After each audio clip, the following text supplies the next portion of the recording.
Alright, hey guys. Today what I'm going to be talking about is my steelhead fishing. I've had a lot of questions. People always ask me every single year, what do I do for steelhead fishing? What do you do to prepare for steelhead fishing specifically? So that's what we're going to be talking about. We're going to cover a general overview of my tackle and vest and what I keep in it when I'm on the river. So first, to start off, we'll talk about the rod that I use.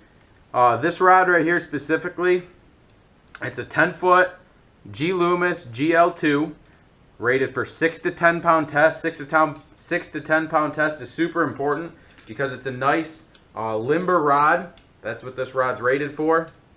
And steelhead, they have soft mouths, so you don't want to pull that hook. So that's super important. And the next thing, I just have a Shimano Symmetry reel. Works awesome, especially in the cold water scenarios that I'm going to be fishing in.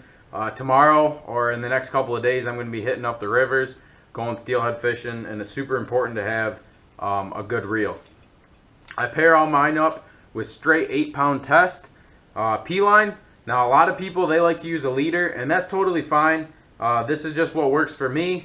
I enjoy it. I think it's easier, and you'll see later that I carry a bunch of different spools with me as well, different line sizes for different conditions that I'm faced with when I'm on the river. So that's kind of my setup. What I use, like I said, straight 8-pound test.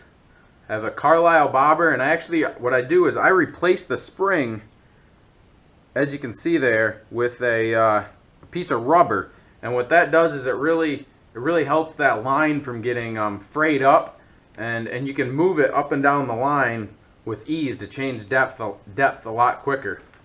And then I use two number 3 split shots along with a number 10 eagle claw hook. So that's my rod, my reel, my whole setup there, and now we'll go through my vest, what I like using. So first thing is I carry a whole, basically it's a pill bottle. It's full of those number 3 split shots and hooks. So there's the number 3 split shots right there. And then my number 10 eagle claw hook, super small, but that's all you need. So that's in the first pocket. Along with that, I carry just a pair of pliers for cutting line, for getting little trout off the line when they bite. It works really well. I always carry a little flashlight with me if I'm happen to be in the dark or walking to my spot in the dark. And then in my first bag, I always got to carry an extra pair of hand warmers because when I'm fishing, it's usually cold, and when I'm starting, it's below 30 degrees. But I always like to time when I go steelhead fishing when there's going to be a rise in the water temperature, because rise in the water temperature is, in my opinion, it is the single most important thing for steelhead fishing. If you happen to pick a day where it's snowing out, that water temperature is going to be falling, and yes, you can catch fish still, but the fish will not be as active because the water temperature is dropping. So even if you can get a half a degree rise in the water temperature, that's really key. And me and my dad, when we're out on the river, my dad and I'm trying to get better with this grammar thing, we always carry a temperature gauge with us so we can see when the water temperature is rising, and it allows us to make sure we're fishing during those prime times. That's pretty much all I have in that pocket. As we move down, I just have some extra spare eagle claw hooks.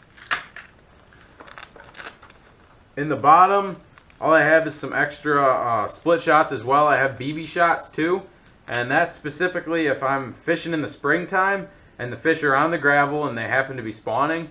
I can really dial it up to get that exact right depth. So I'm bouncing bottom, but I'm not hanging up in the bottom. So I might use 2 number 3 split shots along with 1 BB shot, and that might give me the exact weight that I need. So I'm bouncing along the bottom, but not too much to where I'm hanging up on the bottom. So that's really important. Another thing is I carry a bunch of these Carlisle bobbers with me. Okay, it's super important to carry a bunch. There's a lot of people that'll go out there and you're going to get hung up in the bottom. That's going to happen. And if you use straight 8-pound P-line like I do, you're going to break off. It's going to happen. Like I said, this method works for me, but you can definitely use a leader, but make sure you're using at least that 6 to 8-pound test. That's really important. In this next pocket, I have a couple stringers. I love eating trout, I always release, all basically the fish that I catch on the lake. But when I'm steelhead fishing or salmon fishing, I love throwing a steelhead every now and then on the grill or getting a nice pan fry going. It's really, really good. And then the next thing in these top 2 pockets here that I carry are extra spools of fishing line. I always go with 8-pound test. I have 3 extra ones. 8-pound test is always what I start out with. If the water happens to be super, super clear, I'll go down to 6-pound test, and I've even went down to 4-pound test. People might think you're crazy for using 6-pound test, 8-pound test for these, up to 10, even 12 pounds. Sometimes you'll get a 14-pound steelhead, but they're not ocean run steelhead, so they don't generally get as big. But some people think you're crazy using light pound test, because that's what people are using for perch fishing, and I'm catching steelhead that are 30 inches all the time, and it's crazy. But you have to use light line. Light line is super important. And then in my back, I always carry a scale with me. There's so many people when you go out steelhead fishing that'll say, oh yeah, I caught a 10-pounder. Oh, I got another 10-pounder. And I carry a scale with me, so I know personally how big the fish are. But if you don't have a scale with you, a general rule of thumb that you can use to weigh your fish if you don't have a scale is you can measure them. If a steelhead happens to be 30 inches, generally speaking, it's going to be right around 10 pounds. If it's 27 inches, about 7 pounds. If it's 32 inches, it's going to be around 12 pounds. Now, if they happen to be eating a lot of food out in the lake before they come into the river, and they're super, super girthy, it might be off by a pound or so. But just to give you a general frame of reference as to how big your steelhead are that you're going to catch, that's going to work for you. 30 inch, 10 pounds, 27, 7 pounds, an inch per pound.